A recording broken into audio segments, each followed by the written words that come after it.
Hi, I'm Brian Miller. I know that the world can work for everyone, but that it won't until it works for you. I've created this to help you make the difference you were born to make. It's a series of conversations with thought leaders who are moving humanity forward. And in each episode, I explore their lives and the work they do. I also ask them to break down how they've gotten their books written, published, and read. This podcast is all about exploring the magic and mystery, and sometimes the misery, of the creative process. So if you have a mission, a message, and the motivation to share it, this podcast is for you. Welcome to the School for Good Living. Today, my guest is Colin Beavan, author of No Impact Man, The Adventures of a Guilty Liberal Who Attempts to Save the Planet and the Discoveries He Makes About Himself and Our Way of Life in the Process. Colin has also written a book called How to Be Alive. Now, I found Colin's book, I think he's very pleased to know this, used at a secondhand bookstore. This book is printed on post-consumer waste paper, printed with soy ink. It's very environmentally friendly, which is no surprise given that it contains the stories and experiences of a man who lived a year without producing any trash except for compost, purchasing no goods except for food, and that food had to be grown within a 250-mile radius. He used no carbon-emitting transportation, no airplanes, no buses, no cars for a year. He didn't even use elevators, taking the stairs. Now, all of that with a family living in New York City. Oh, and no paper products either, including no toilet paper. One of the things that Colin says that I love, he says that heeding the call of our higher selves can be like trying to hear a whisper in a hurricane. His book is not a self-help book. It's an each other help book. Because as we know, we're all in this together. No surprise, he's appeared on the Colbert Report, Good Morning America, Nightline, just about every morning show in the country. He holds a PhD from the University of Liverpool, and he's an all-around good guy, my opinion. I think you'll really like him. So with nothing further from me, I hope you enjoy this conversation with Colin Beavan, No Impact Man. Colin, welcome to the School for Good Living. Thank you for having me. It's nice to be with you. Yeah, it's a pleasure. So, what's life about? What's life about? Life is about sitting here talking to you. Well, thank you. I feel honored that that's your answer. Do you want me to expand? Well, here's what I'd like, if you're willing. In your book that we'll talk about in just a minute or two, you share about kind of, I don't want to say a party trick, but a way that you and your daughter Bella would interact with people when you go to parties. And I wonder if you'd talk about this. Back when she was 6 years old and you would ask her to talk about what's the purpose of life. You'd ask her to basically answer that same question. Oh, I wrote about that. I know that. I remember that. But I can't remember what she would say. I know that was a little while. So let me see if you would ask, what is the purpose of life? And then 6-year-old Bella would answer. Oh, to laugh. To laugh. To laugh. And yeah, then you would ask. Say to laugh. Yeah. And what's our responsibility? Okay, sorry. Yes. Yeah, I love that story too. Here's the thing about, like, Bella is now 14. This is my daughter. I have one daughter. She's not quite 14. I keep saying that, but she'll be 14 at the end of February. But when she was, and she definitely has a mind of her own. But when she was 6, she was programmable. It's great. You could teach them. You could get to say things. And so I would say at parties, I would say to her at parties in front of other people, I would say, Bella, what's the purpose of life? And she knew what to say because I had programmed her. You coached her. I coach. Coaching is more like what I do now with her. Not that she listens. Anyway, so I would say, Bella, what's the purpose of life? And she would say, to laugh. And I would say, and what's our responsibility? And she would say, to make sure other people can laugh too. And in truth, I'm so glad you reminded me of that because I had forgotten about that. I kind of believe that, what I said to you about the purpose of life before is another thing that we can talk about. But to laugh, to have fun, to be in play, it's really interesting because the definition of play by the play experts is to act without expectation of result. It's just to play, to act without expectation of result, which is the same as being in the moment, right? So being in the moment and playing are the same. And those are all closely related to laughing, of course. So the purpose of life is to be able to act without expectation of result, to be safe, to be able to expand yourself, to be able to move forward in your life in a way that feels appropriate to who you are as a person, and therefore to laugh. But paradoxically, the only way that feels satisfying to us is if we're actually working on making sure that other people can do the same. Like meaning and purpose comes from our expressing ourselves, expressing our true natures in ways that have a positive and meaningful impact on other people. So that business about what's the purpose of life? To laugh. What's our responsibility to make sure other people can laugh too? Is kind of sums it up for me in truth. I think that's such a beautiful way to express that. And it would be one thing if somebody just said that, right? It's like, that sounds nice. That's a great theory, right? But what I love is that you've arrived at that through a very unique life experience that I think makes you an authority. When you say that, it's not like your page-a-day calendar, right? And so you can maybe shed some light on that fact, or whatever else you'd like. When I ask you to answer this, please, is when somebody asks you who you are and what you do, what do you say typically? I mean, it's actually a difficult. I mean, if you're asking me about career, I can tell you. In general, when people ask me, I try to remember to answer first that I'm a dad. One of the things that I often, and when I give talks on stages, a lot of times people introduce me by listing off my accomplishments. He's written this book. He's been on this TV show. Blah, blah, blah. I'm not so interested in what makes us separate from each other. I'm more interested in what joins us together. So I often will say, first of all, I'm a dad, and the dad of Isabella. Work-wise, what I'll say is I find it very hard because I have a sprawling career. I'm involved in a lot of things. I find it very hard when somebody says, "What do you do?" Because I could say I'm an author, but that's not all of it. What I do. So what I do is I talk about my mission. That my mission in life. My mission in life is to help people live authentically, that is true to themselves in a way that has a meaningful impact on the world. And I do that through writing. I write a lot. I've written 4 books. Through speaking, through teaching, through coaching. I do a lot of coaching, running workshops, and also through various forms of activism and thought leadership, because I'm interested in helping people on an individual level to be able to live authentically in a way that has a meaningful impact on the world. But I'm also interested in creating a society that facilitates that happening for all people. Hence, making sure other people can laugh too. And I love that, and what you've added there about activism. That's a term that I myself have shied away from.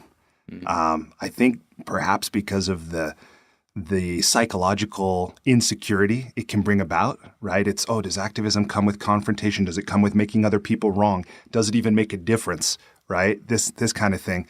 And I know in some of what you've talked about, one of the things I've heard you talk about is finding and using your own voice. Like that being one of the most challenging and rewarding aspects of the work you've done. Will you talk with me a little bit about what that has been like? So, Brian, what I'm gonna do is I'm actually going to, for the sake of our listeners, I'm going to talk about that while also letting them know, like, kind of my background, because I think so far I'm spouting off a lot of words, but people don't know, people like a context. So I'm going to do both at the same time. It's a convenient way to answer your question. So thank you. I began life by getting a PhD, professional life, by getting a PhD in engineering because I thought it would be a way to get rich. And then as I tried to pursue getting rich, I found that the things that getting rich wasn't actually a worthwhile goal for me, and the tasks that I had to do didn't fulfill me. And I didn't really understand what it meant to be rich. I thought that was a number in your bank account, because I am fabulously rich right now, but not necessarily with a big number in my bank account, but fabulously rich in terms of meaning and purpose and trust. But eventually I found out I wanted to be a writer. And I wrote 2 history books. And then the Iraq and Afghanistan wars happened, and news of climate change happened. And I was in New York, living in New York as a literary person on the literary scene, really cool and fun, but feeling like the literary scene. What did the literary scene have to do with the fact that we were kind of wrecking the world as a species? Wrecking the world and wrecking each other, not really being kind to each other, not living out our purpose. Like, actually, I think kindness, when we're kind, we're actually happier. So I decided that I wanted to turn my writing career over to helping to promote the conversation about how we should actually live. And I developed this project called No Impact Man, which was a year I spent living as environmentally as possible. Here in New York City, with my then wife, who's now no longer my wife, but my co-parent, and my daughter Isabella, and our dog Frankie, who sadly passed away a couple of years ago. And that project was became about asking this question, like, how is it possible to, first of all, is it possible to do more good than harm in the world? And what actually makes us happy? And then the next book after that was How to Be Alive. It's called How to Be Alive, A Guide to the Kind of Happiness That Helps the World. And that book is about how do we find a life where we live at the intersection of our own happiness and service to the world, more or less. I know that I was heading towards an answer to your question by giving all that background, and then now I've forgotten what your question was. Yeah, so it was, no, and thank you for that background. That's very, very valuable. The question was about, in this life journey, finding, developing, using your voice. Ah, right. So there's this interaction. So I say sometimes that my 20s, in some ways the early 20s was about material accomplishment. How do I get secure? Then my 30s was about my passions. How do I express myself in the way that feels appropriate to me? That's becoming a writer. And then my 40s moved towards how do I address concerns in the world? So I try to so it's interesting to me, like the work that I do is in helping people live at this intersection between our passions, that's what's true to ourselves, and our concerns in the world. What are we supposed to be helping with in the world? So first of all, I was moving towards that intersection for myself. Then when I did No Impact Man was definitely living at that intersection. My passion was to write. My concern was environmental and human quality of life. And so how could I use what I cared about, which was my voice, actually, my written voice, in service of those things? And what happened to me was, and it was a big surprise to me, was this project, No Impact Man, got a gigantic, huge amount of press attention. This was back in 2009. I mean, I literally went on a world tour. The book has been published in something like 20 languages, and I've been interviewed by, I was on Good Morning America 6 times. I was on the Colbert Report twice. This isn't to brag, though I'm a little bit proud of it, but it's not to brag. It's just documentary at Sundance? Yes, I had a documentary about the project at Sundance.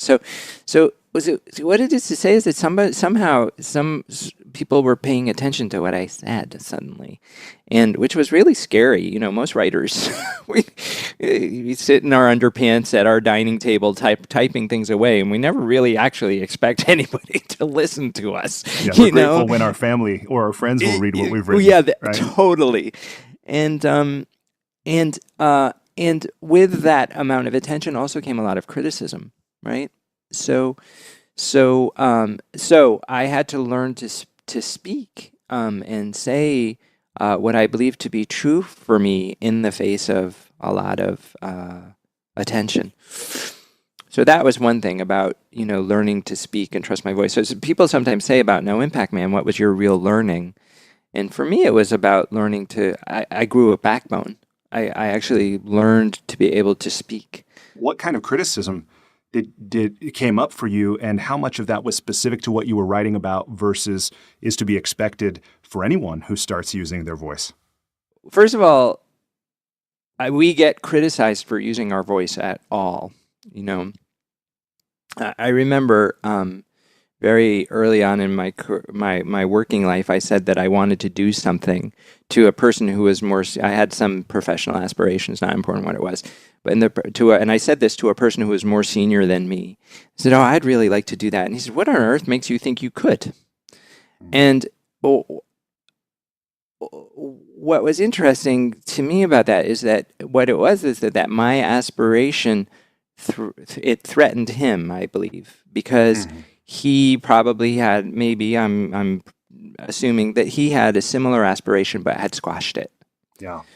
Similarly, when we use our voices, when we live out of our truth, when we embrace our values, people around us who have squashed their truths find it challenging, because you're living according to your values actually activates the desire to live according to my values. And if I have deliberately or unconsciously chosen not to do that, it's very threatening. Because to live according to your values changes your life. And, if you've decided you want something and what you want feels like it's in opposition to where living according to your values will lead you, that's scary. So for one thing, to just use your voice is challenging for people. Yeah. But for another, especially during No Impact Man, what I was questioning was consumerism. Really this idea that the way towards happiness is to earn as much money as you can and to buy as much stuff as you can.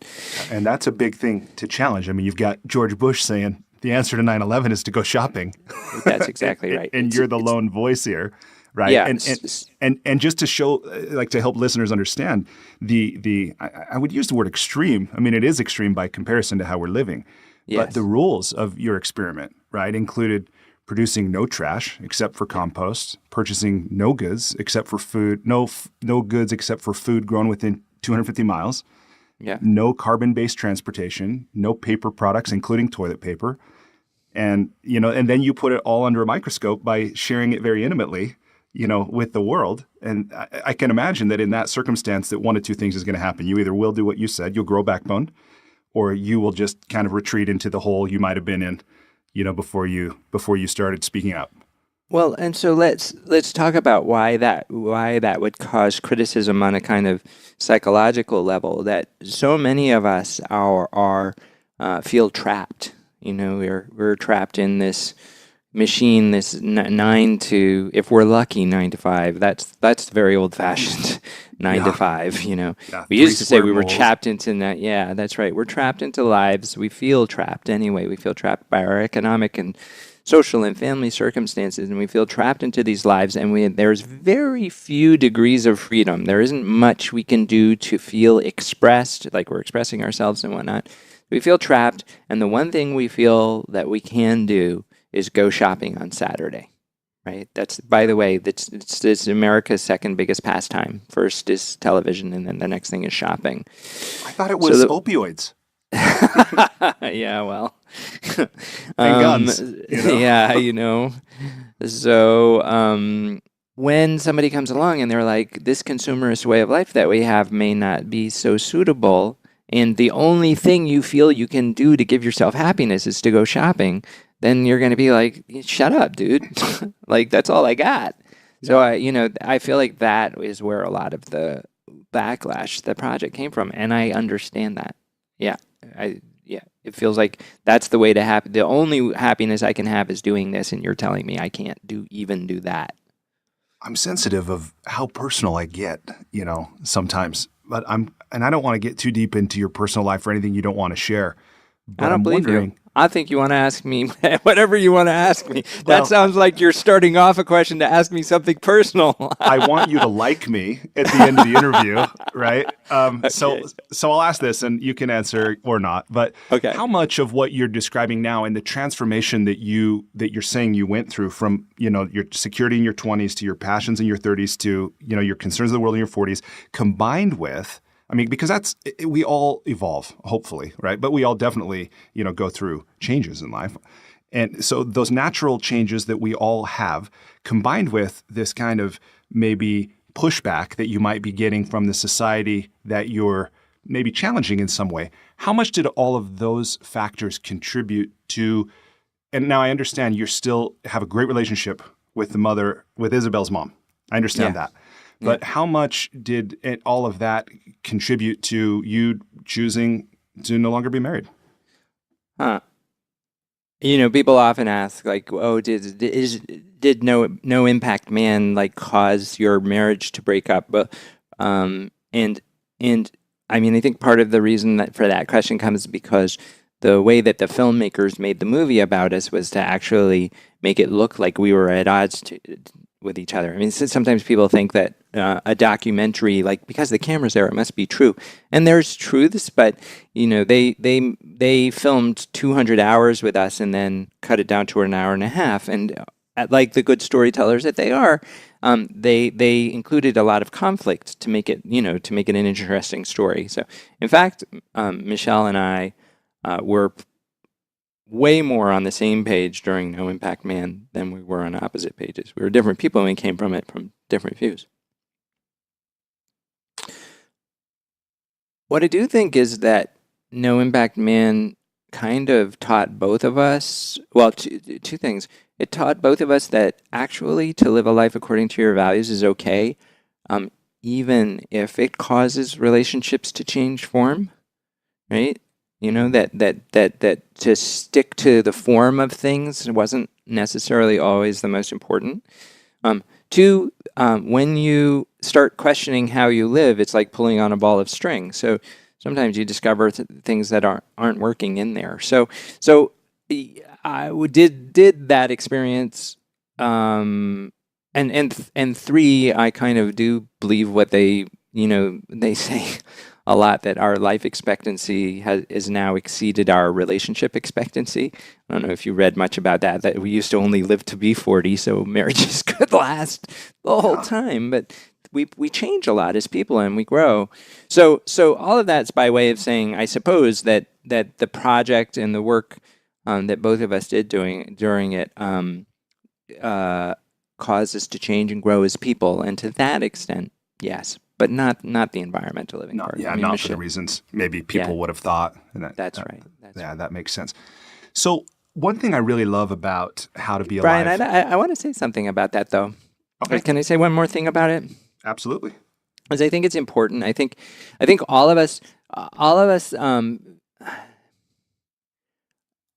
I mean, as a divorced person, I can tell you that I felt a lot of shame when we broke up, and I think that's true for a lot of us. Like we feel as though we're. Oh, you did? Okay, good. Yeah. So not good that you felt shame. Not for you. I didn't feel shame about shame about mine. Yeah. Yeah, I assume that's what you meant. Yeah. Yeah. So I mean, I think that we kind of imagine that we're supposed to stick to certain ways of being, and we feel as though, as our psyches progress and things change, that, we're wrong or bad if we don't make things work. One time I was on a radio interview with it was an evangelical radio show, and which is fine. I don't have any, I embrace spirituality and religion of all forms. So that's not the thing, except that this person, the host, came, I think, with a certain prejudice. She said, "Why should any of us listen to you? You're divorced. You've abandoned your wife and daughter," which is kind Ouch. of yeah. Ouch is right. Yeah. She said, "Whereas me, I've stuck with it through thick and thin. I've been with my husband for 40 years." I said to her, I really admire that you stuck with your husband and all of that. That's great. Congratulations. It's wonderful. But I wonder if there's another way to look at this. I wonder if there's the fact that Michelle and I have been through so much hardship together, right, that we've actually divorced, and yet we're still completely committed to each other as friends and as people, and committed to each other's growth, and committed to raising our child together in spite of the hardship of having been through divorce. I wonder, I said, whether our commitment might be comparable to yours and your husband's. And the reason why I say that is because I think I think being married or not married can be. I'm riffing, but I think the form of things, we can get committed to the form of things instead of the spirit of things, right? So anyway, since you asked, I wanted to say that I'm Michelle and I are and Bella too, my daughter. We're really proud of our family. And in fact, sometimes the teachers at school will say that they wish that their married parents could be as much on the same page as me and Michelle are when it comes to raising our daughter. Yeah, so I don't know. I just wanted to say that. The important thing is love and care and support and compassion. Yeah, and kindness. Above form. Yeah, above which a lot of people who divorce don't have. Don't choose not to express. But I really admire that in the way that you have managed, that you've done that. And I think there's something there. I mean, my experience is intimate relationships are hard. Intimate relationships are really hard. So hard. So hard. And as we know, all of life is in relationship. So if this is not something that we learn, how to do in a way that satisfies us, or at least doesn't cause us, undue suffering, then we'll just continue to suffer. So, Well, let me ask you this. So you talk in your book about a bridge in a town where you grew up, and you use it as a metaphor for the world we're living in and the world we're moving toward.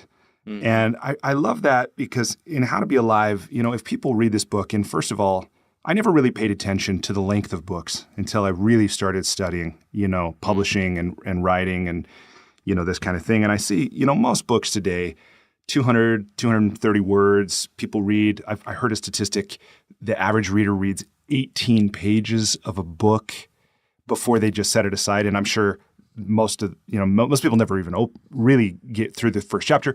But with your book, if people really get through it, I mean, all the way to parenting toward the end, and things and they take it on and answer the questions, do the exercises, that they really will be living an examined life right at the end of it. And I love that metaphor of the bridges, where you talk about there's an old bridge and a new bridge is under construction.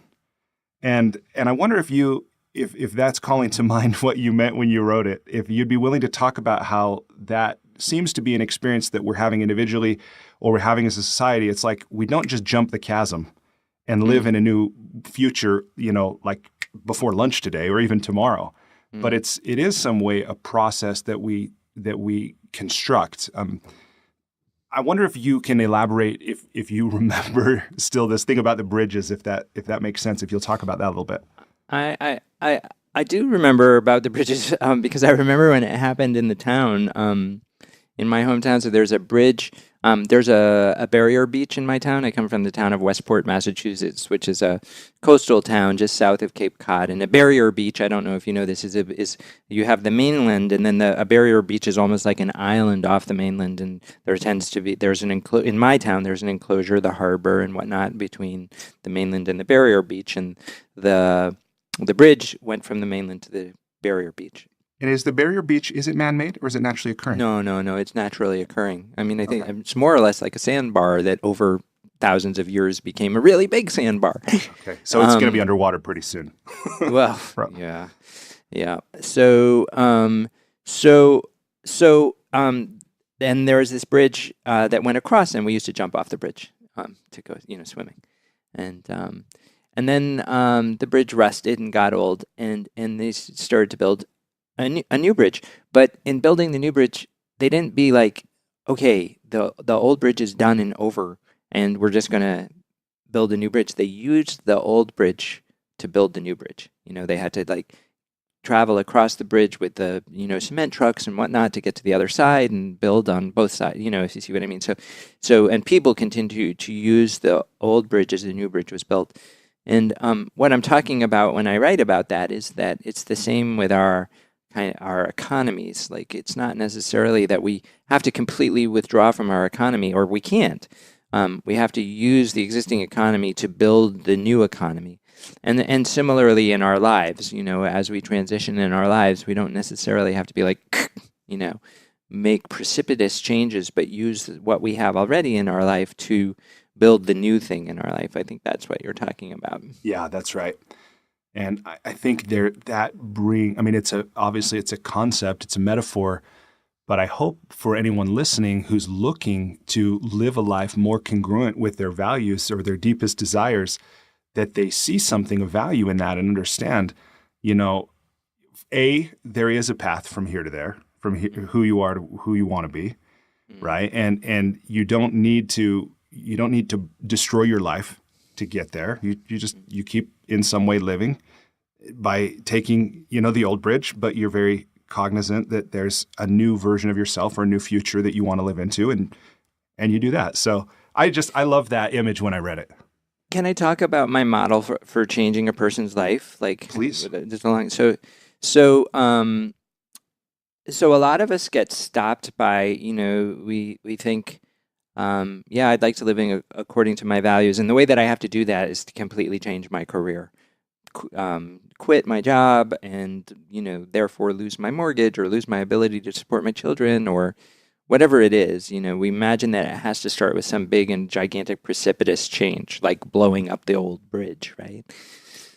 In my own coaching practice, the way that I work with clients is I ask them to begin manifesting their values in their daily life as it stands at the moment. So let's say they want to spend more. Somebody says, I want to be spending more time with my children. I feel overwhelmed and I'm working my rear end off. I need to find a new career so that I'm not okay. And so I work with them to help them find a new career, but I also be like, okay, what can we do today? Right? Where you may not spend 3 hours more with your kids today, but what can we do today? A lot of times it might mean like, well, what would happen if you didn't watch television? Could we just cut out a little television and give that to spending more time? Like, how can we actually do that? So I ask people to begin building, this is kind of like building the new bridge while the old bridge exists, right? I ask people to begin building the values they want to work towards into their life at the moment. Now, I tell a story in How to Be Alive about a person who she wants a new career and everything, and it all feels precipitous, and she stopped. She's not living her values out at all, and she stopped because she imagined she has to make precipitous change. But what she does is she ends up joining a community garden. Right, so it's a small thing that she can do on a Saturday is go and help grow vegetables at the community garden. But by becoming a member of the community garden, she becomes part of a community of people who are caring about the things and embracing the values that she wants. She finds herself going to different dinner parties and meeting different people, and her life starts to change. I call it changing from the outside in instead of from the inside out, like not changing the necessarily biggest core of our life, but changing at the outer boundaries, just little things like what you do on a Saturday morning. And in that story, what happens is slowly but surely she starts to meet people and find people, and then eventually she actually is able to change her career because she's through what she's done on a Saturday morning, she's networked her way into a new job that embraces the values that she wants, as opposed to I just need to quit everything and go back to school and blah, blah, which feels so big and daunting. And it never works anyway, ultimately, right? No, because the other thing about that is because we quit, we do this big, gigantic, precipitous change without ever having tested whether the new thing is going to make us happy or not, right? Yeah. So the nice thing about this kind of changing from the outside in is you actually get to test and experiment. Like if she hadn't liked community gardening, well, that would have been a good thing to know before she became a farmer, for example. Yeah. Yeah. See, I think that's so practical, and that's exactly what I'm talking about with if people read this, and what I found is that although I felt like in the moment there were parts of it that didn't really resonate with me, I found myself thinking, man, I wish I had this book 15 years ago, And so while not every chapter might be, totally resonant with someone in that moment, taken as a whole, I really do look at it like a powerful blueprint for life, Oh, So, thanks. yeah. Thank you. And I love that you describe it as it's not a self-help book, and you're very clear. It's not a career book per se. I love this term you use that it is a help each other book. I call it's not a self-help book, it's an each other help book. Each other help book. That's right. I love that term. I had never heard that before. Will you tell me how you, I imagine that arose organically from the process of writing and what your intention was, but will you say more about that? Yeah, sure. So I kind of think that the time of self-help is dead in a certain way. we can work towards our own psychological development and work towards getting better careers and all of that. But it's like that. How we started off with what's the purpose of life? To laugh, or to be happy, whatever you want to call it. The thing about it is that it's not fun to laugh by yourself. And it's not fun to be happy by yourself. And it turns out it's not even possible to laugh for a long time by yourself or to be happy for a long time by yourself. I'm a teacher in a Zen Buddhist tradition, and one of the ways we think about this is that I think about it as, we think about like looking for peace or nirvana. And with this idea that I will achieve nirvana, right? That I will find peace. And sometimes I think of it as, imagine if we're all like standing in a pond and we just want it to be peaceful, right? So we stand really still in the hopes that we don't cause ripples, like looking for peace. The problem is everybody else is agitated and moving around and causing lots of ripples. So we cannot have peace while they're moving around. The ripples keep coming. It requires for everybody else to have peace too. So they just need to get out of the pool, right? I mean, and then I'll be peaceful. Well, that's one way to put it. That's one way to imagine, right? That's one way to think about it. But unfortunately, we can't force them, to carry the metaphor to a ridiculous conclusion. We can't force them to get out of the pool. Yeah. So what we can do, right? What we can do is help them to find peace and calm too, right? So, I don't believe in nirvana or heaven on earth until there's no way for me to be as peaceful and as happy as I want to be, until you are as peaceful and happy as you want to be too.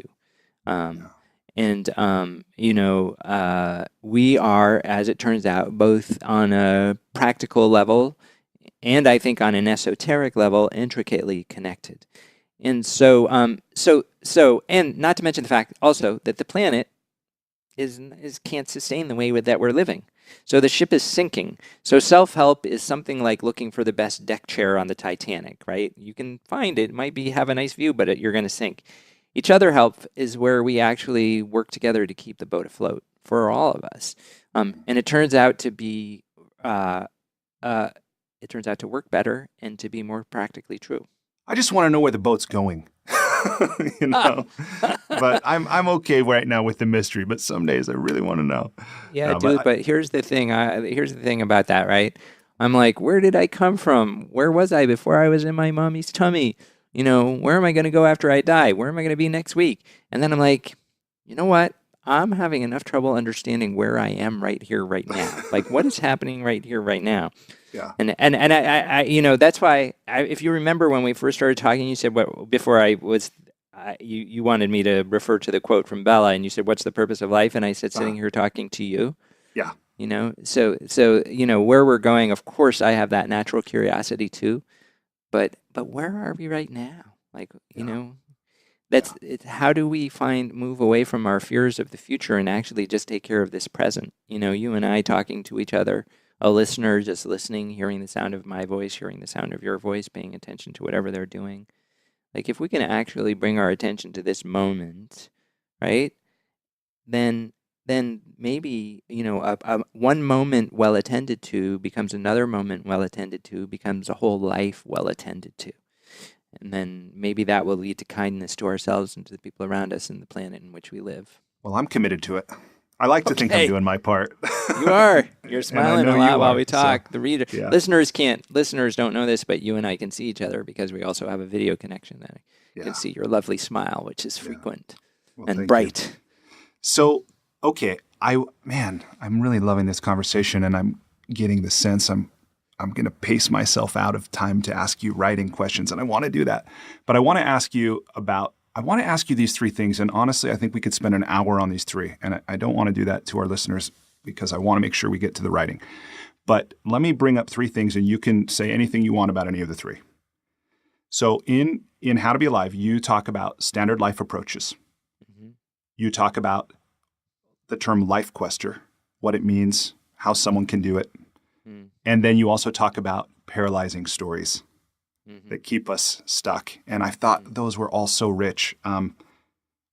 Does something come up for you when I kind of remind you of these three things, standard life approaches, the idea of being a life quester, and paralyzing stories, that feels like it might be worth sharing right now? I mean, I think it's just a standard life approaches. You go to school, you get good grades, you go to college, you get a job, you get a mortgage, you form a partnership of some kind, you have children, you work your rear end off. Hopefully, you get a nest egg, and you get to retire if you're lucky, and go around, travel around. And it's that standard life approach has changed. It's the approach that I grew up with. The problem is it doesn't fit all people. It doesn't fit all of us. It's not really what all of us want to do. And it used to be that the rewards of trying to live according to that life were so great. That is to say that if you did those things, you would get the money, you would have the house, you would all of the stuff, right? Turns out that those promises, it's the failure of the American dream at the moment, right? The failure of the American middle class dream. Those promises are no longer kept. Like, even if you try to do all that, there's no guarantee that you will ever, for certain, have a retirement.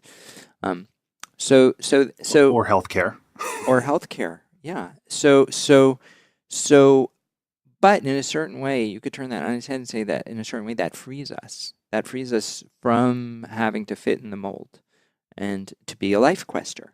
A life quester is a person who is questing after the life that's right for them. I have a nice definition of the life quester in the book, but it's which unfortunately I don't have, so I can't read it to you. But may I read a couple?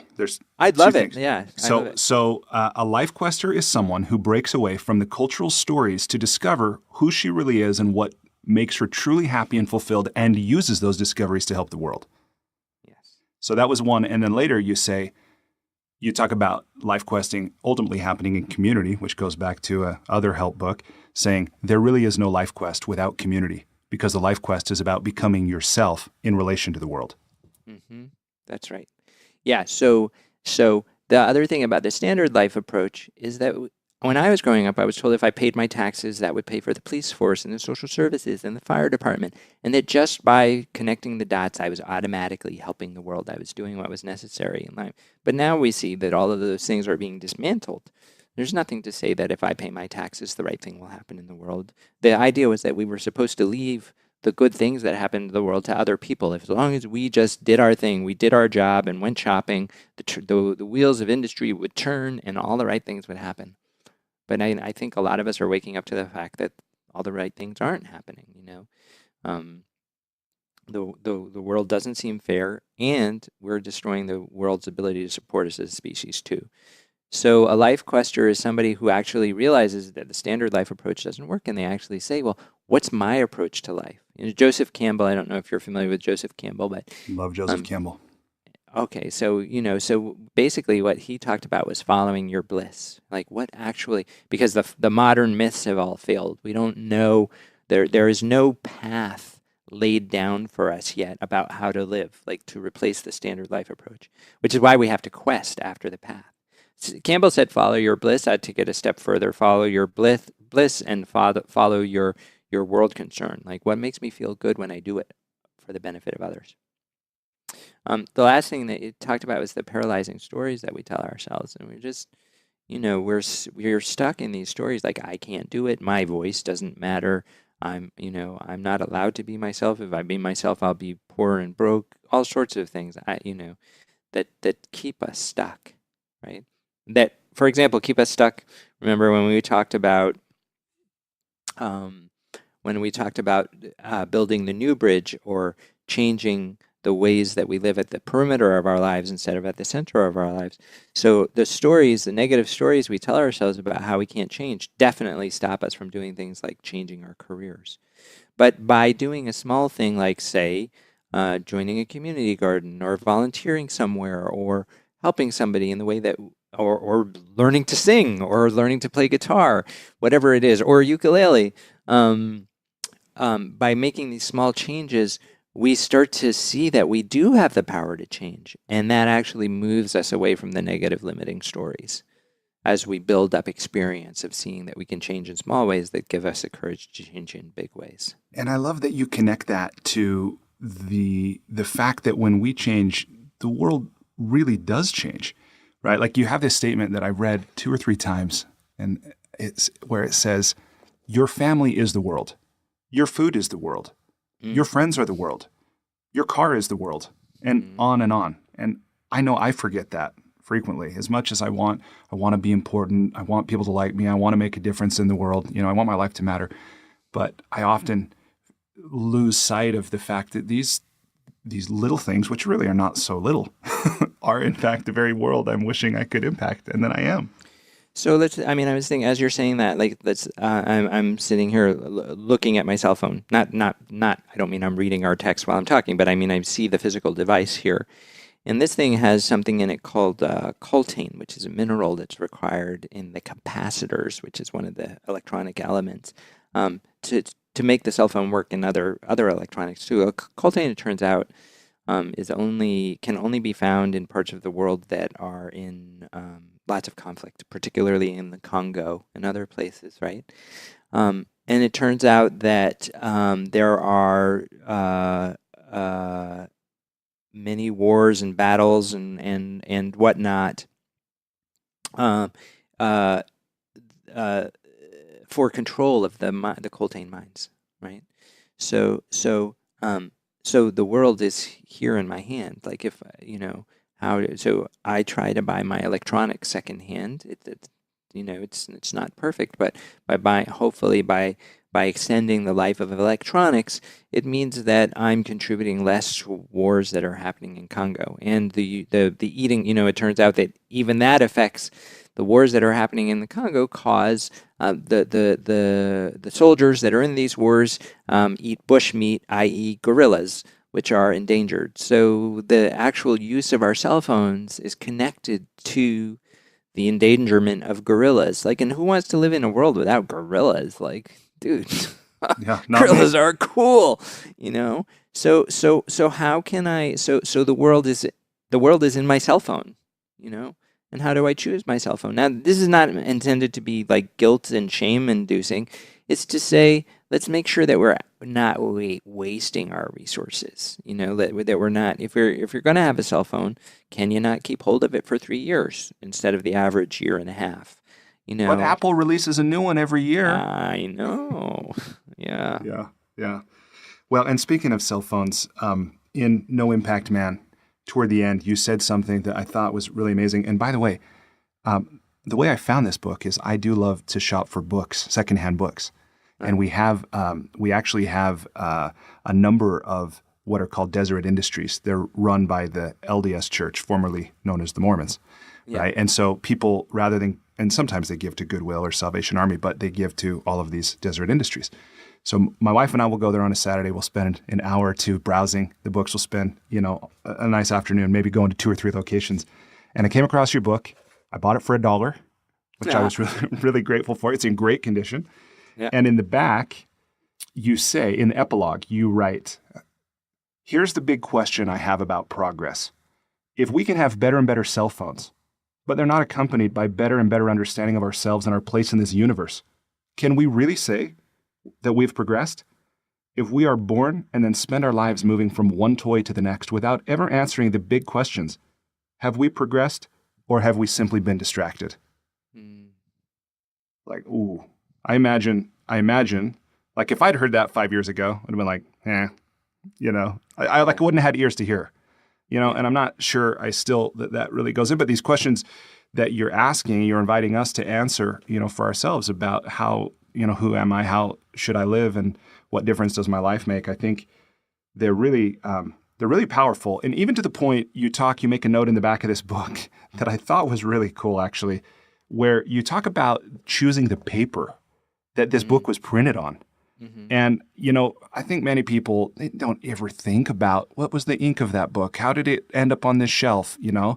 That kind of thing. But all the way down to this little, and you talk, it sounded a little bit, I don't want to say withdrawal, but after the project ended, and you had license to go, you be free from your own self-imposed rules, and how challenging it still was to make decisions like choosing paper for the book. Will you talk a little bit about that one in particular and what that was like and why you ended up with what you did? What actually happened there was when I contracted to publish the book with the publisher, there was a clause in the contract that just required the publisher to look for the most environmental way to publish the book. So I didn't actually choose the paper. There's a production manager, what they call the production manager, the production director, who's in charge of like actually moving the book from words into a physical, typed out words to a physical object. And that production manager for our Strauss and Giroux, the publisher, went around doing that. Why? And the book is made, it's printed on 100% post-consumer recycled paper and uses soy inks, and the printer offsets the carbon of the electricity used to print it, et cetera, and distribute it and all that kind of stuff.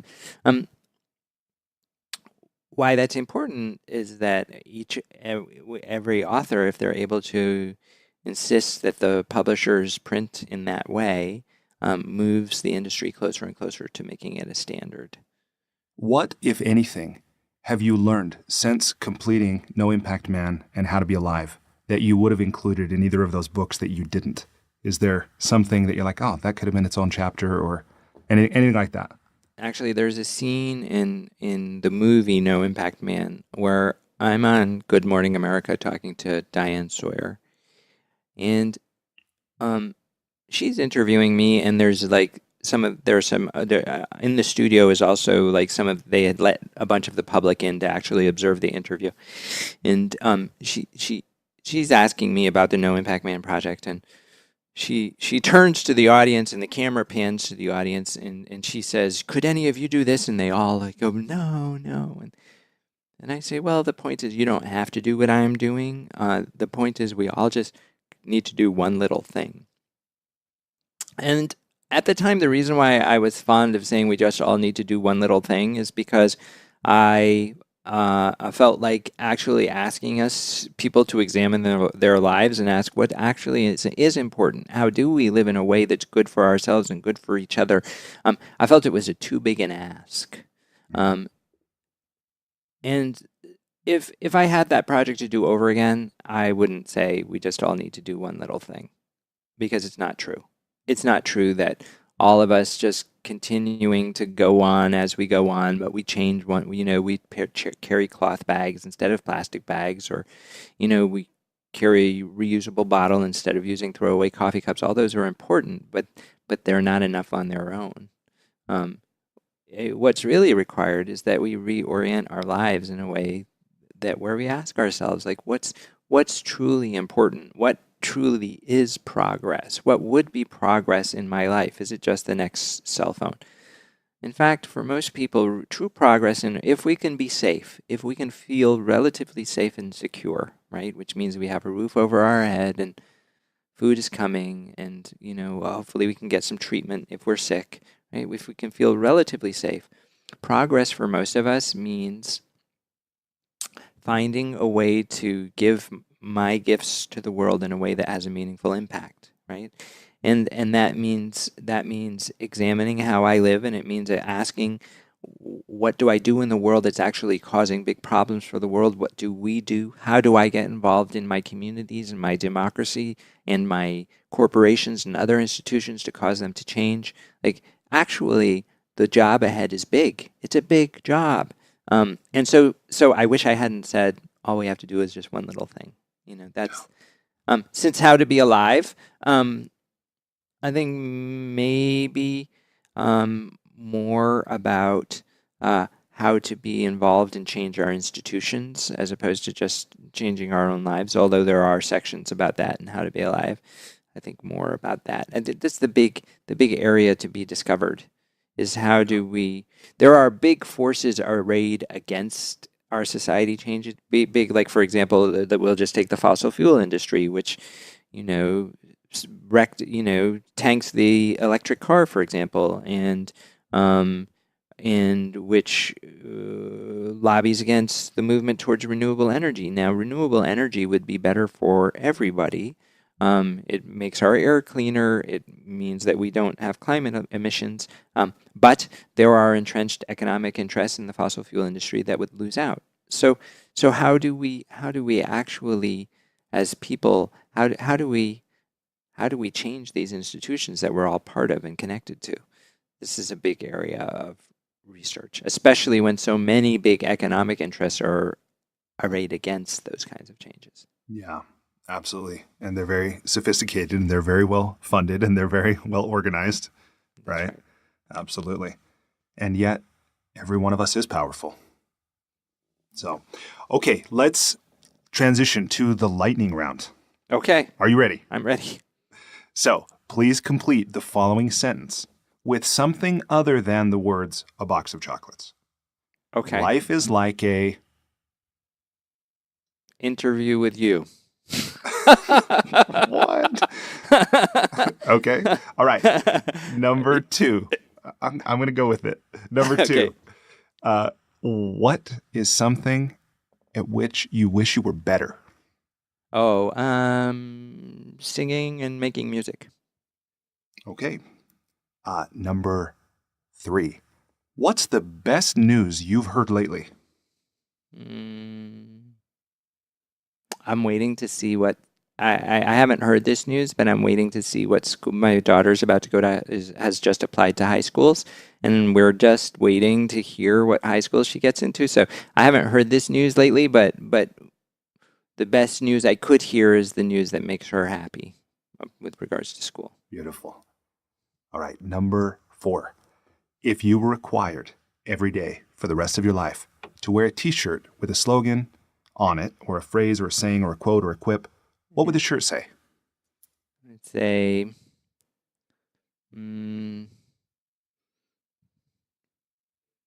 something like, maybe, how do we love each other better, or let's love each other better, or let's have fun, or something like that, which kind of all point in the same direction. Okay. Number 5. What book, other than your own, have you gifted or recommended most often? Oh, it's funny because it will seem completely irrelevant to the work that I do, but I think the book that I've recommended and gifted to people most is a book called The Golden Gate by Vikram Seth. Vikram Seth, there was a big fuss about him a few years ago because he wrote a book called A Suitable Boy, which was a huge, long novel, and it got a gigantic amount of press. But The Golden Gate is a novel written in sonnets and in verse. But it was about largely about a man who was an electrical engineer who was very rigid and kind of depressed, and it's the story of his kind of thawing out and awakening, and it's very moving, and it somewhat mirrors my own experience in life, and I've recommended and given that book to many people. Right on. Thank you. So, when it comes to travel, what's something you do, or maybe something you take with you when you travel that makes your travel less painful or more enjoyable? I like to travel light, so having a good small backpack. I do have one now. It has a little capsule in it so that you can fold your clothes and put it in the capsule, and then put the capsule in the backpack, and then you can take the capsule out, so it's easy to access the clothes, and then there's like some different little pockets and stuff like that. It also looks good. I don't look like a backpacker when I use it, so professionally I'm okay with, it's of a high enough standard to take into professional environments. And then another thing that I sometimes carry is my chanting bell. So part of my morning practice is to do a chant that in my tradition is called the morning bell chant. And you can do it without the bell, but it's nice to have the bell. And you do it every morning? Not every morning, but I do it many mornings. Enough that when you travel, you're sure to take the bell with you. Well, like I say, I don't always carry the bell, but sometimes I do, because you can do the chant without it. But enough so that I miss the bell when I don't have it. Yeah, right on. What's one thing you've started or stopped doing in order to live or age well? Started exercise doesn't really come naturally to me. I mean, I walk and I bike a lot, but going running, so I have to do that in order to live well because I want my body to keep working for a long time. Um, I uh I emphasize relationships a lot, and don't think of them as separate from it. So if my work is about helping people to live better lives that have a more authentic lives that have a meaningful impact on the world, um, it means I have to do it too. And so, um, like for example, recently I took a trip to the United Kingdom to see some old friends, uh, because I felt those friendships were in need of some servicing. Um, and in some ways it felt inconvenient, and I needed to do there were other stuffs that would have been more productive. Um, so tending to my relationships. My parents are getting older, trying to tend to them. Um, That's great. I've not yet had that answer in about 25 interviews. Nobody said relationships. really? That's great. So, next question. Um, what's one thing you wish every American knew? That we're going to die. We're all going to die, and the things that we're chasing after. Years ago, I saw a cartoon in the New Yorker magazine, and it was a man lying on a bed, and he had like tubes coming out of him, and his wife was leaning over to hear him. He's struggling to speak, and he says, "There's a bubble," and it says, "I just wish I would have bought more stuff." It's obviously a joke because when we're on our deathbeds, we're not going to wish that we bought more stuff. And yet we chase after things without reference to the fact that we're going to die, that things and feelings and happiness, it's impermanent. Like it all goes away. So just in this moment, what is actually important? This moment's going to, we're going to die to this moment. We're going to die to our bodies, to our lives. So just in this moment, what's actually important? I wish we had the time and the space to be able to actually examine that question. Yeah, I too wish every American knew that. Mm-hmm. What advice did your parents give you that has impacted you or stayed with you? Or what aspect of them was an example for you that stayed with you? Well, my entire family, my mom, my dad, my sister, my grandparents were involved in public service in various ways.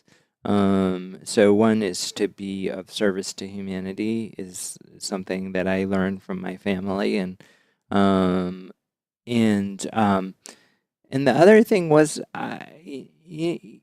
it's funny because my parents weren't taught this by their parents, but somehow or another, my parents always have supported me in being the person that I am, like in breaking away from that standard life path. So, I mean, I think my parents would understand if they heard me say this. Like, my childhood was not an easy childhood. There were big problems. But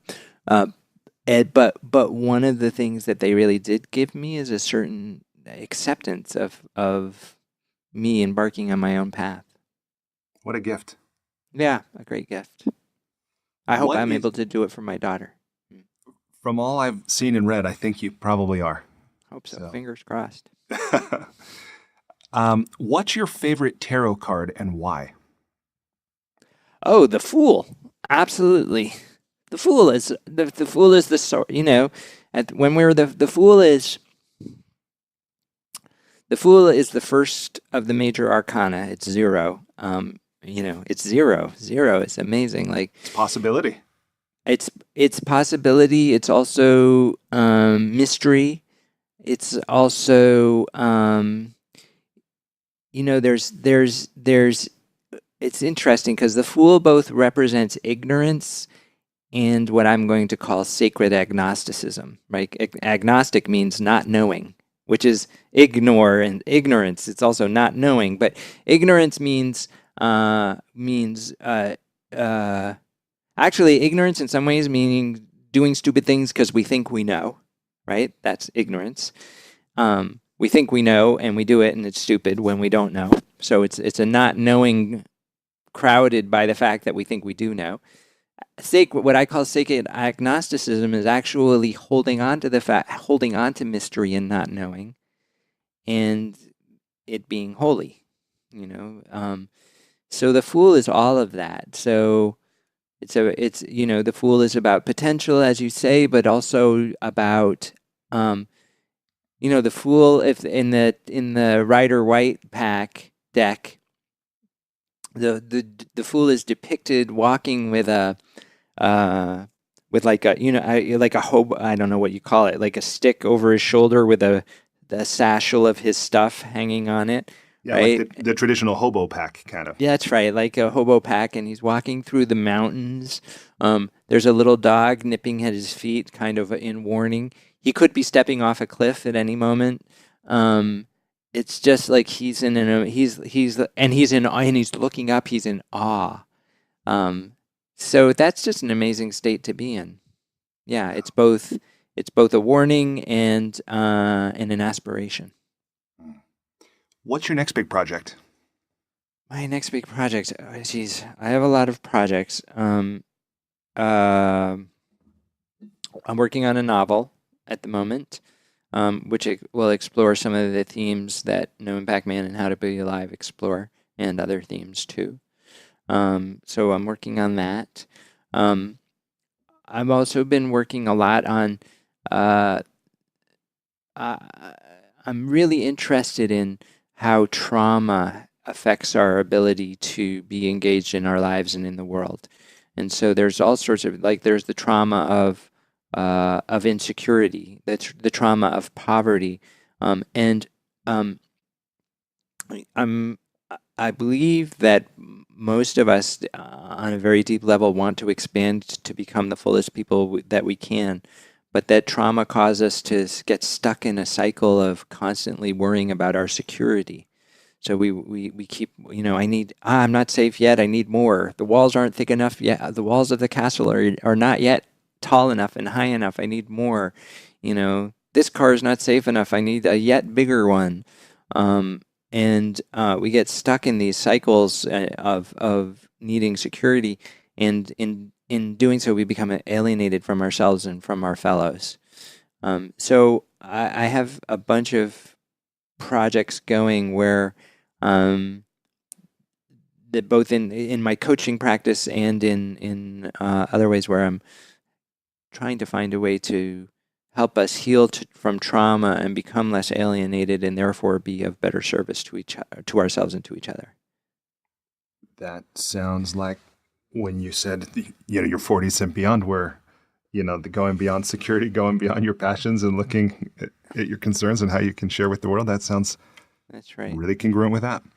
I should say, Brian, by the way, that I have a robust coaching practice, which is also an important project to me. I help people to find ways to live more in line with their values and have a more meaningful impact on the world.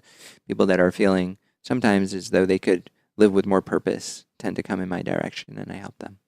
No, that's great. And I want to ask this here to be sure I ask it. And what you said, I'm sure some people listening will be curious. If people do want to learn more from you, or they want to connect with you, what's the best way for them to do that? Yeah, go to my website. It's colinbeavan.com. So that's spelled COLINBEAVAN.com. And there's plenty of blog posts there, some links to my books, and also a contact form. I'm always happy to hear from people. So, yeah, and I see on there as well, you now are hosting a mastermind group. Yeah, there isn't a mastermind group starting in the immediate future, but I do these. I call them How to Be Alive mastermind groups. And as soon I start them, as soon as there are enough people to make it time to start. And what we do is we meet once a week for an hour and a half, and we learn things together and talk about things together, and basically support each other in moving our lives more towards a place of more alignment with our values. Yeah, and is this online, in person, a mixture of the two? We do it by Zoom. Okay. Yeah, great. which is a video conferencing software. That's great. And then I'll also share this with you here to make sure that I get it in and not try to leave it to the end, or worse, forget it, is that as a way of expressing my gratitude to you for making time to spend with me today and to share of your knowledge and your experience with me and our listeners, I've made a Kiva loan on your behalf, a micro loan to an entrepreneur, a female entrepreneur in India. So I loaned $100 to a woman named Sheila, who's a 43-year-old woman. She'll use this. She has a household of 5 members. Her monthly income is $136, but she'll use this to buy shirts and blouses and to sell them in her community. So she'll improve the quality of life, not only for herself and her family, but people in her community. That's lovely. Thanks. Yeah. Okay. Well, congratulations. You've survived the lightning round. So we're coming down the stretch. Did I win, though? Did I win? You did. You won prizes, and you still have your dignity. So this is a victory. Yeah. Yeah. This is great. Okay. So now what I want to do is I want to ask you a few questions related to your creative process. Uh-huh. And I want to start at a high level. I do want to get into some what I would call the more tactical. What are your habits and routines, and if you have rituals and things like that. But I want to start with something that you wrote about in, I believe it was in How to Be Alive, which is you say, the biggest struggle for me in writing is not the research or the synthesis of ideas. The biggest struggle for me is that my demons live at my desk. Mm. Will you say more about that? Yeah, I mean, I think it's about, it's all very well to talk about writing a book and think about writing a book and having an idea or any creative project. But then once you sit down to actually make it happen, it doesn't necessarily, well, first of all, it doesn't happen in line with your preconceptions. It doesn't happen, I imagine I'll say this and I'll say that. I'm having this same thing with the novel that I'm working on at the moment. I imagine that it's going to look like this, but then when I sit down and type, that's not what comes out. And so, first of all, you're like the fool, like the tarot card fool. You're just like there walking along. You have no idea where you're going. And when you pretend you know where you're going, you're really in trouble. Like that's like the ignorance. And second of all, I find myself asking, what's somebody else going to think of this? And of course, a lot of times when you're writing a first draft, they're going to think this is a garbled mess because it is a garbled mess. And I find myself thinking, well, how am I going to change this from not being a garbled mess? And it just all of the demons and will I sell it? Will I earn money? Will people like me? Like the stuff just comes. The insecurities are just there. Yeah, and that's the hard part for me. For me, the big challenge in writing is to move to be like the fool and to be willing to not know what's going to happen.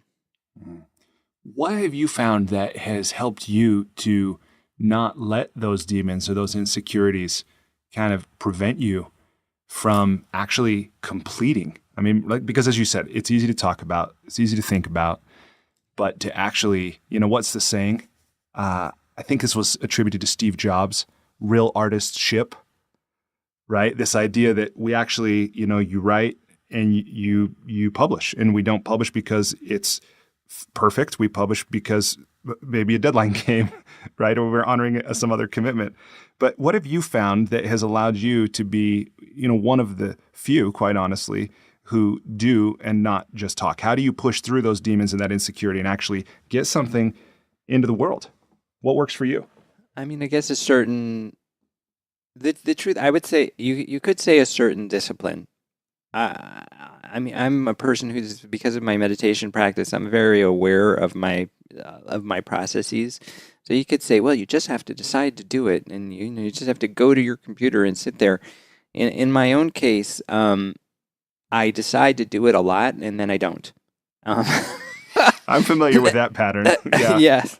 I decide, also, to-do lists, this goes for to-do lists are good for me because they get the things that I think I have to do out of my head and onto a piece of paper.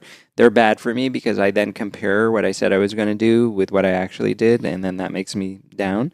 So it's a similar thing with the creative process, but what I find is that, so for example, the novel that I'm working on right now, I've actually put a lot of time onto it lately, but it was in my head for a long time, and I kept telling myself I needed to sit down and write it, and I didn't, and I didn't.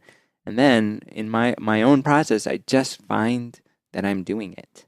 I just find that, and that includes the willingness to sit down when I don't know what I'm going to write, or sit down and look at part of it that I don't like, and look at it and be like, what do I do with this piece? And could I just delete it, or is there value with it? It's the willingness to be uncomfortable with it.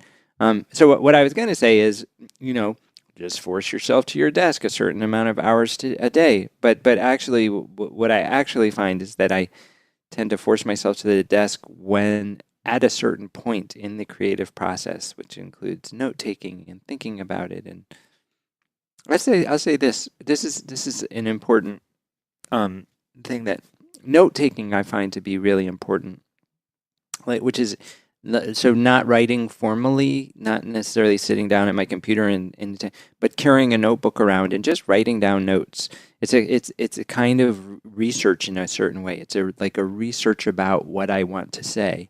And even though I sometimes don't even refer to these notes that I've written, the internal research is eventually gets me to the stage where I'm willing to sit at my computer. You're one of the few authors I've talked to who who's writing fiction and who's written nonfiction. Most of my guests write nonfiction. And although I do believe that all writing is creative to some degree, there's a different quality to fiction from nonfiction. But what I wonder is if you'll share how you approach, first of all, if there's a difference between your creative, what I would call your creative writing or your fiction, and your nonfiction, and then how you've talked a little bit about notes, but how you approach just the act of really, once you've settled on an idea, how you go from, concept to completion, if there is a kind of standard path from that, if that makes sense. But because you've talked about notes, and then do you outline, do you create a book proposal? Do you, at what point do you enlist an editor? That whole thing, if you'll talk about that a little bit, that process. Yeah, so the thing about writing is that you kind of think, well, first of all, I should say that the books that I've written are so the two history books are what we call narrative nonfiction. That is to say, they use the techniques of fiction to tell a nonfiction story. So then No Impact Man is essentially a memoir. So again, it's a nonfiction story, but it uses the storytelling techniques. And then How to Be Alive, finally, although, like we've said, it sits in the self-help aisles, but it's in each other help book.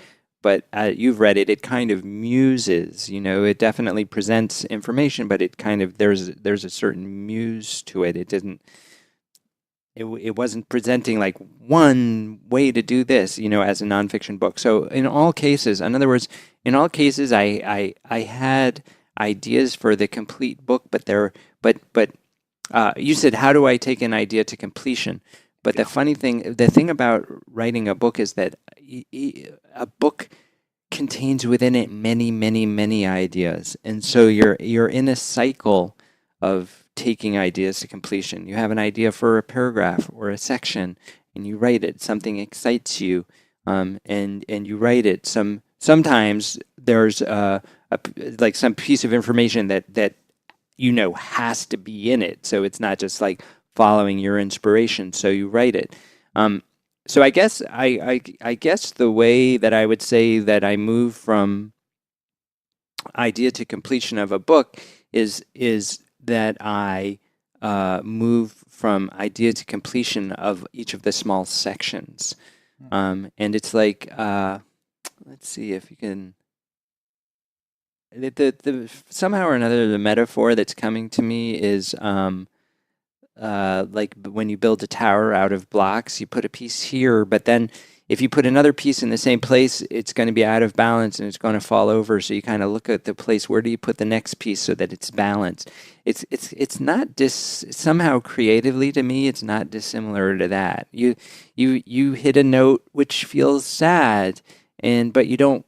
It doesn't feel good if it continues to stay sad. So you need a bright note, or like that. It's kind of there's some sort of a balancing act that goes on as I move through the book. And if I can just instead of thinking about writing a book, if I can think about the sections and trust that I'll come back and reorder and put the sections in the way together that makes a book later, then the demons are not as strong. Like Yeah. when I'm thinking about writing a book, I'm kind of screwed. Yeah, that can be overwhelming. Yeah. But I love what you've said about, a book contains many ideas and that it's ultimately a process of bringing ideas to completion, whether it's in a paragraph or a section, or a chapter or whatever. And that gives me hope, right? And I see, and I suppose I know at some level, the macro always contains the micro, but when I chunk a project like this down, it becomes way more doable. So I think that's a really beautiful and useful and eminently useful perspective. What I wonder is if you've ever found yourself stuck in a pattern, a limiting pattern, what I experience as a limiting pattern like I have, which is this, that I've got a bunch of notes. I've been doing a lot of thinking. I've even talked to many people about it, right? I've done a lot of research. But then when it comes time to actually accept that the outline has crystallized, okay, it's solid enough for me to move into the work of drafting and not just keep playing with the sequencing, or is this idea even in here? Like, what's your experience about, does it at some point kind of, I want to use the word leaven, does it kind of settle? Or do you ever find yourself in a pattern of where you're like, of indecision about what order do things go in? Does this even belong in there? Do you know what I'm saying? I do. I think so. When we talk about, like, I can get stuck in a pattern of planning and kind of or I'm familiar with I'm not sure I get stuck in it anymore because I know it doesn't work for me, but I get into this, I'll do this and I'll do this and then that will work and this will fit here. But the thing about it is, what I've discovered is every time I plan to write a section or something, it never turns out the way that I planned it. It's like my something says, again, we're back to the Fool Tarot card. Something, the ignorance come in by thinking that I know what's going to happen, and the agnostic part coming in by actually embracing the mystery, which is I'll sit down to write something and it just doesn't turn out the way that I thought it was going to, but it still has this value, and it is and so then the section that follows or whatever that I had planned for to follow it no longer works, and so I have to be careful about getting stuck in that planning process, because it's the planning process is the planning process is the planning process, and writing the book is writing the book, and there are two different things. Yeah. How do you think about it in terms of a production schedule? I mean, obviously, once you have a publishing deal, that kind of puts a deadline, like a hard point in the future. But what's your process of actually mapping out, what is to be written by when? And what tool do you use? Do you use a paper calendar? Do you use Excel? Do you use, nothing? How do you manage that? So having said what I said about really when I write books, it being organic process, generally I do have a sense of how many chapters it's going to be or what the subjects of the chapters are going to be or something like that. So I'll try to create deadlines, I need to have the book done in 12 months, and it's 12 chapters, so one chapter per month. I'll try to create deadlines around that kind of stuff. In fact, what I actually find, so I'll try to do that, and then what will happen is, I'll just give myself a hard time for not having done that. In fact, what I've discovered is that writing a book is like, it's like rolling a boulder to the top of a hill. And then you get to the top of the hill and it rolls down the other side, increasingly building up speed. But the first half, the first part is sheer torture, and I can't. And the movement is really, really slow, and so it's kind of a little bit hard. And then what happens for me is, as deadlines start to approach, is the mandatory nature of getting it done overwhelms my perfectionism, and I just start being like, good enough, good enough, good enough, instead of like, well, I could fix this up some more. So I do plan a schedule. I tend to find the schedules don't work. They maybe they motivate me to move forward, but that at a certain stage it takes on a momentum.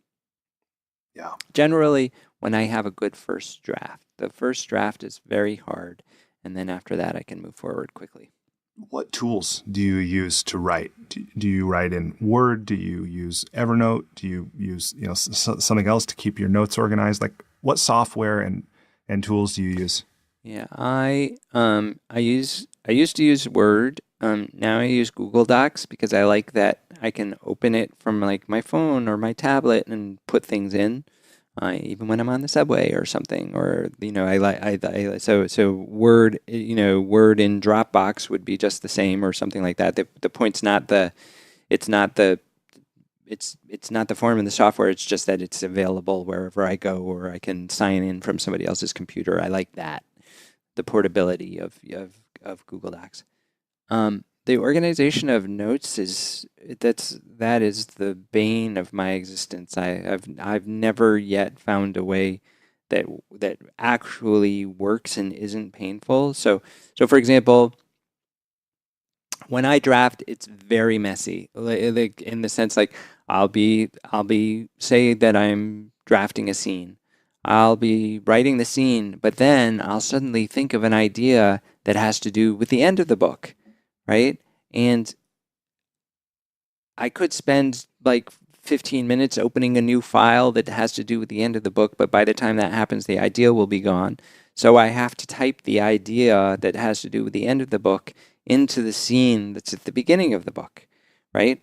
And then it will occur to me, I'll think of a joke, that's something that's funny that I want, and again I'll type that, and then I'll think of this, and so when you look at the first scene of the book, it's this hodgepodge that's totally, and then I'll go back to rewrite the scene, right? Let's say I go back to it, then that's fine. I rewrite the scene, but then all those ideas that were in the stew of the first draft, like I don't know where they're going to go in the book. I just know that they look like they're of value, and eventually I might want to use them. Now, where do I put those? It's very so. Finally, the way what I've settled on is more. And I wish I didn't. I find it hard. What I'm about to say is that I find it hard to write without the use of paper. Like I can't. I just don't. That you can't, I don't know, you can't flip through a computer file as quickly. You can't kind of put your finger on page 90 and be looking at page 19 at the same time so easily as a computer. There's something about that. So now finally what I do is everything I write, I print out, and it all goes in a pile. And as I use things up, as I say there's these 3 paragraphs and I've used them, I put a line through them, they're used. So now what there is a big pile of paper, where some of the material has been used, and so there's a line through it, and then there's material that has no line through it. And that's kind of the material I have yet to use if I want to. But it still requires lots of over and over again flipping through, and yeah, that does sound laborious.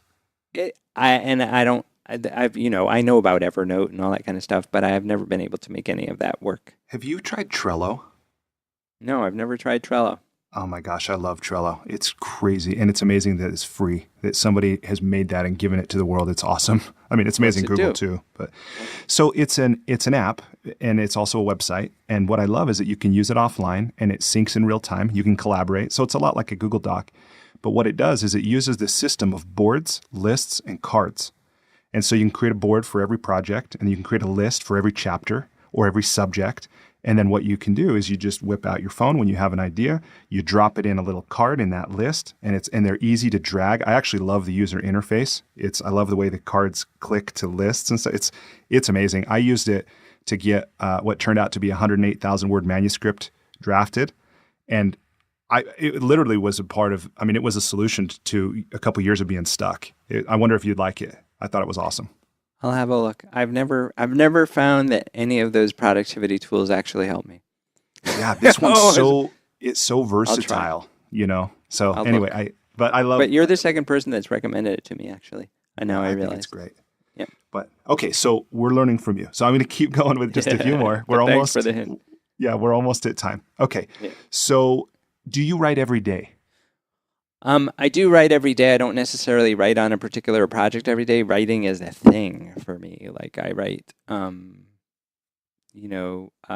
I write love letters. I write into my novel. I write uh, little, yes, I'm always writing. It's something that I'm always doing, but it's not necessarily on the main project, if you see what I mean. Yeah. Or I journal. But yes, I write every day. In fact, if you looked at my word output, it's probably way bigger than you think than I think it is. But it's just in all sorts of there's scraps of my writing everywhere. When you're on a project and whether or not you're on a deadline, do you use any kind of what I like to think of as mile markers, like a page count, a word count, that you strive for every day? I do, but it's not that helpful. I do think to myself, I'll write, 500 words a day. I mean, it tells me something about, sometimes it tells me, okay, it's okay to take the rest of the day off, or maybe I should work a bit more tonight. But it has to be something that I use very lightly because it's very easily becomes a whip. And I just don't find, for sure. I don't find that I could write 300 words in a day or 500 words in a day, but I won't necessarily like them. So I can force myself to write a certain number of words, but it doesn't mean that they're good. Right. Do you like to write in the morning or at night, or does it matter to you? I try to arrange my meetings and my coaching clients for the afternoons when I can and use my mornings for writing. Do you like to write privately, like at home or in public? It depends like at a coffee it shop depends on the mood. Sometimes other people can be distracting, and sometimes solitude can be distracting. It depends on the day. So sometimes lately I've been staying in and writing, but there are times where I find solitude to be a distraction because I'm wanting to be amongst people so much that it's hard to write, and so those are days I have to go to a cafe. Caffeine or no caffeine? Oh, caffeine. Coffee is my drug of choice. So, but it's pretty special. yeah. But I've also found that my body won't tolerate as much as it used to, and that I really should only stick to three cups of coffee, which I know for some people is a lot. But I for a lot of my life was a pot of coffee a day, man. But no, can't do it anymore. Do you have any special rituals that you engage in, that you like to engage in? Do you light a candle? Do you, wear certain slippers, orient yourself in a certain position toward a window or anything like that before you settle down to write? It doesn't definitely always face the window. Like I like to see the natural light. I like to see what's going on outside. I have a coaching client who is also a coach, and his office is in the middle of a building, that is to say not near a window. There's no windows in his room, and I would never be able to do that. So I do always face a window when I'm writing, but I don't really have so much of a routine. I mean, besides for like putting my coffee on a coaster and a glass of water, I have to have water and coffee. I wouldn't say there's a ritual. There's rituals in my life. Like when I wake up in the morning, I do my meditation practice and my prayer practice and that type of thing, and then move on to writing from there. But not so much writing rituals, I don't think. What are the qualities of a great sentence, in your opinion, and how can we write more of them? I try to get away from too many the use of the various conjugations of to be, like is, was, that type of thing. So in other words, instead of saying he is trying, he was trying, he tried. All right. So I try to get away from to be a lot, or he is trying can be he tries. So that's one thing. I think the to be is overused.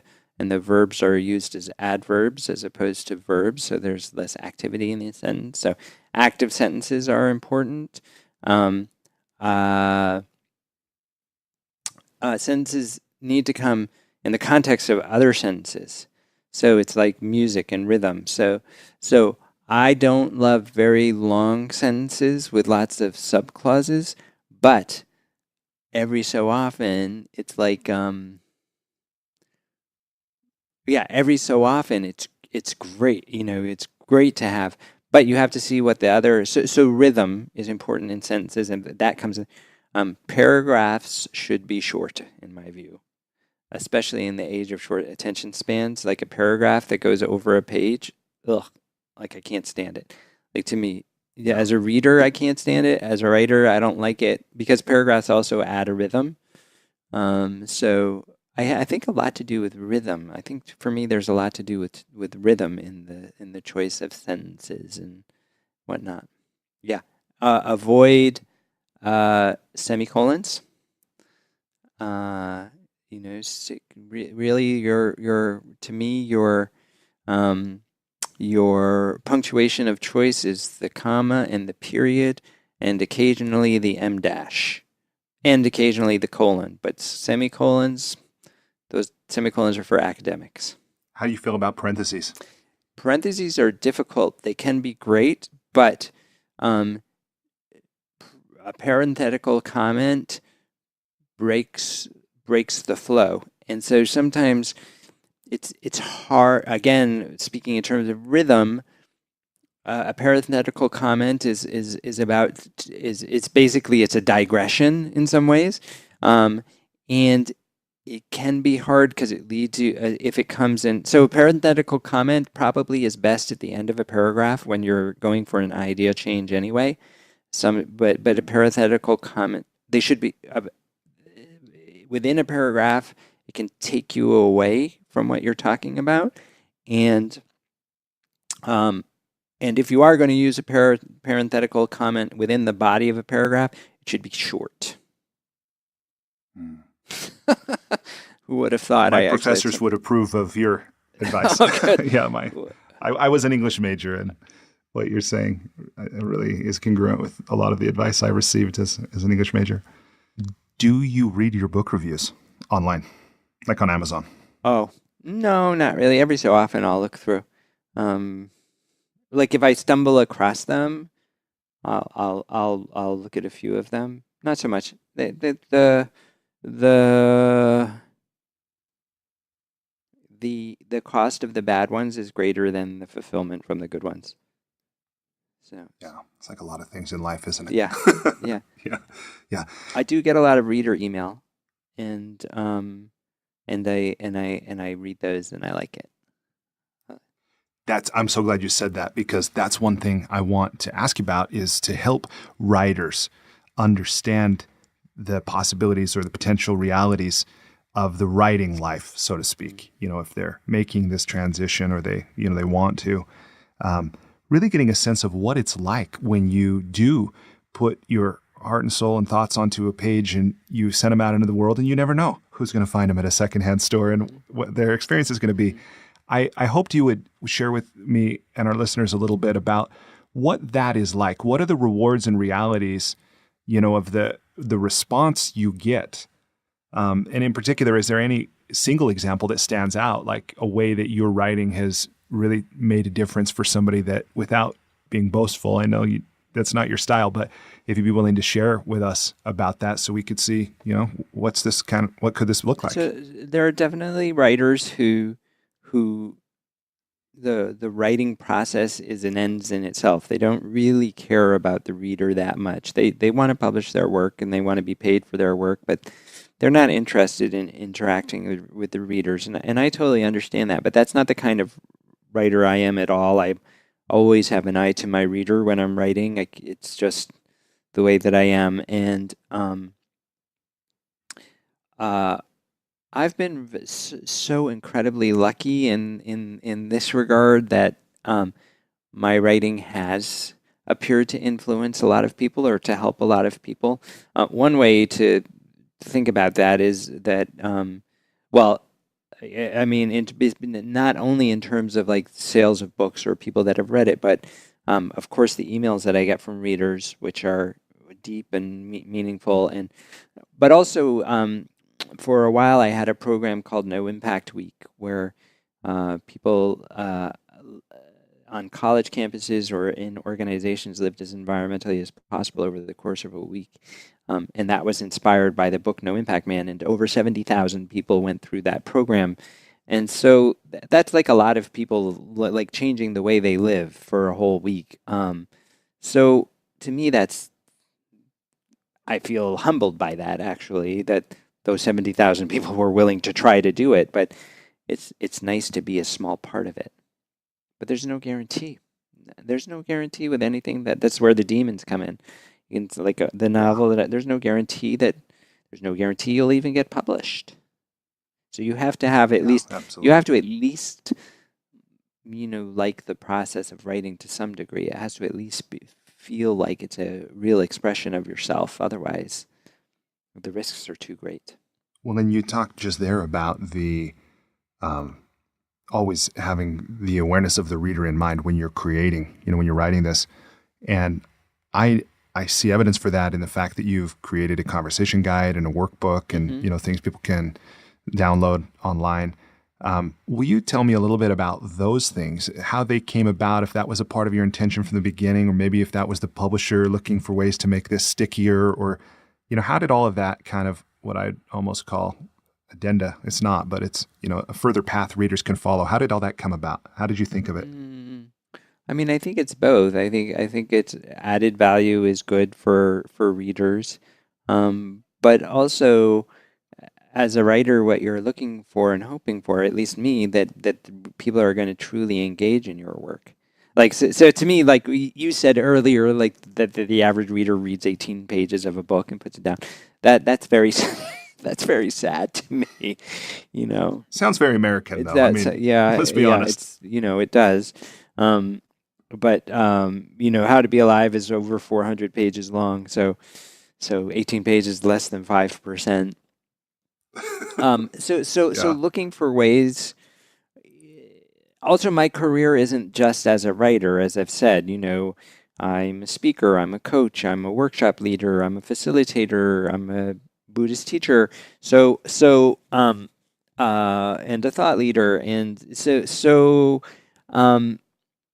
so for me, those things interconnect. And so the things that I've done, the workbooks and whatnot, to help people engage with my work aren't just things that I've done as a writer, but they fall in line with the other things, the other aspects of my work. That makes a lot of sense. What's the best money you've ever spent as a writer? Best money I've ever spent. I mean, for me, it's important to live in the world and to have adventure. So probably travel in terms of actual things. I work on a MacBook Air, and it's been really, there's no moving parts in a MacBook Air, as you know, because the hard drive is not mechanical. Besides for the keys, it's been really reliable to me. So that's my main writer's tool. I eat books. In fact, I fell out of the habit of using the library, and I'm about to go to the library and renew and get my card renewed because I eat. There's just books everywhere. I'm constantly purging them, and I never think of money that I spend as books as I never limit myself.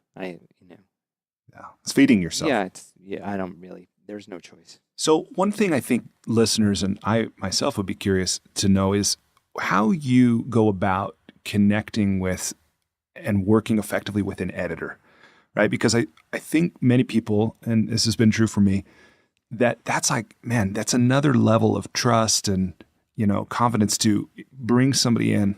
That's one way to look at it. You're bringing somebody into your project, you're trusting them with it. And then how do you know how much to really trust and rely on them versus honoring your own voice? Can you give some insight on what it's like for you as a professional writer, somebody who actually gets paid for your writing, to know how an editor is a good fit and how to effectively work with one?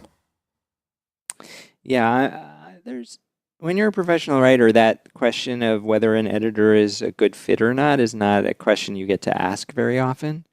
If you're writing for short form publications, you just get, oftentimes you get whatever editor has commissioned you to write. So if you're lucky in the long term, you develop a relationship with an editor. The editor who edited No Impact Man also edited How to Be Alive, and her name's Denise Oswald, and she gets me, she gets my work, so in that sense is a good fit. One thing that I learned about voice and all of that, I used to years ago I wrote theater reviews for a morning paper, and you went to the theater, you wrote your review in 45 minutes, you phoned it in. This was before the era of computers. There would be somebody at the other end who you would literally phone it in, and you would say blah blah blah, comma, exclamation point, initial cap, and you would dictate it, and then the copy editor, the editor of the paper would change it in whatever way they felt fit, and that would be that. And I think when you're a professional writer, you learn to be a little bit less precious about your words, and there are all sorts of reasons why people change your copy. They can edit for space. They can edit according to the style book of this is they use a particular style book, and for example, some style books, if you have a list of things in some style books, the last item of the list always uses an and, right? So John, Fred, Harry, and Sam. Some places they use a comma before the and. Sometimes places they don't use a comma before the and. So there's all sorts of reasons why your copy can get changed, including that it's not any good. Hopefully it's not that. Yeah, but sometimes it is, Yeah. So I don't know. I've learned not to be so precious with editors. There are times where I'll push back. This changes, and I'll reject an editor's comment about certain sorts of things, including, the use of a comma, because sometimes you don't want to have that, or John, Sam, Harry, and Frank. Sometimes you want to say John, Sam, Harry, Frank, comma, comma, comma, comma, comma, with no and for whatever reason. So copy editors in particular, they just go by the style book. They query you. They'll say, well, the rule is this. And you, as the writer, get to choose whether you reject the rule or not. So I think my overwhelming thing is to say, you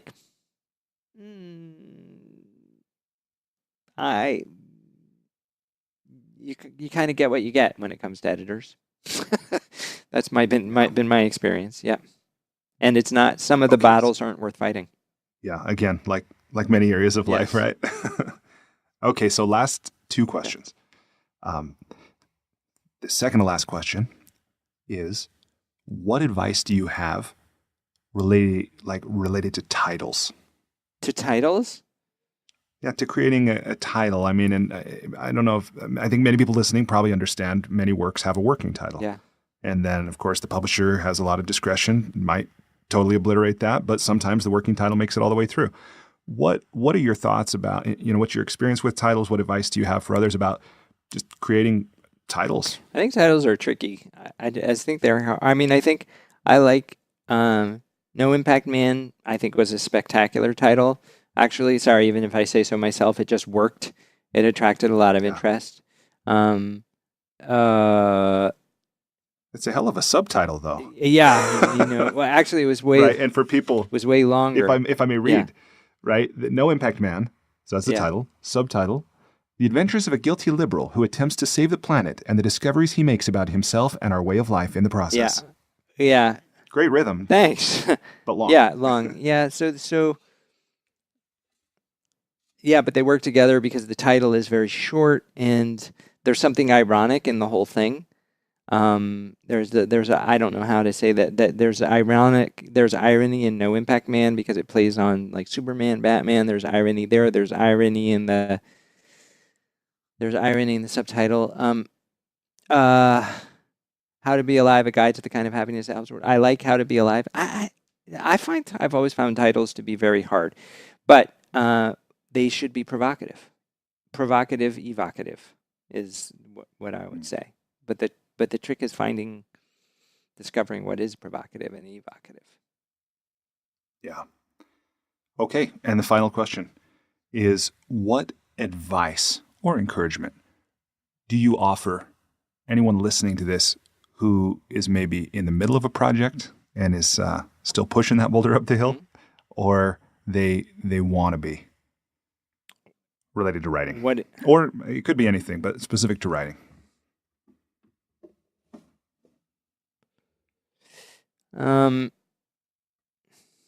Let's say it's a big project that I don't. The litmus test for me is I think the big question for me all the time with the big project is, should I just quit, right? And the litmus test for me is, if I die not having actually brought this to completion, will I be upset? And I guess the advice is kind of remember the why. Like, why are you doing it? Right? Like for me, it's just because I'll feel like I need to have done it. A lot of times, I really need to have done it. So remember the why. Like, why are you doing it? In terms of, because for me, that's the challenge. And the advice I'm offering is around motivation, because it can be hard. I'd rather do other things sometimes. So remembering the why is important. That makes me think about something I've heard attributed to Albert Camus about the only real philosophical problem is whether or not to commit suicide. I mean, it's extreme, but it's same with a project. Should I quit? Yeah. Right? It's like one of the essential questions. Yeah. So I think that's great insight. I want to, again, thank you for being so generous with your time today, sharing your experience, your knowledge, your advice and insights with me, with everyone who's listening. For everyone who's listening, thank you for tuning in. I hope that you enjoyed this conversation, and especially if you made it through this 2-hour-long conversation.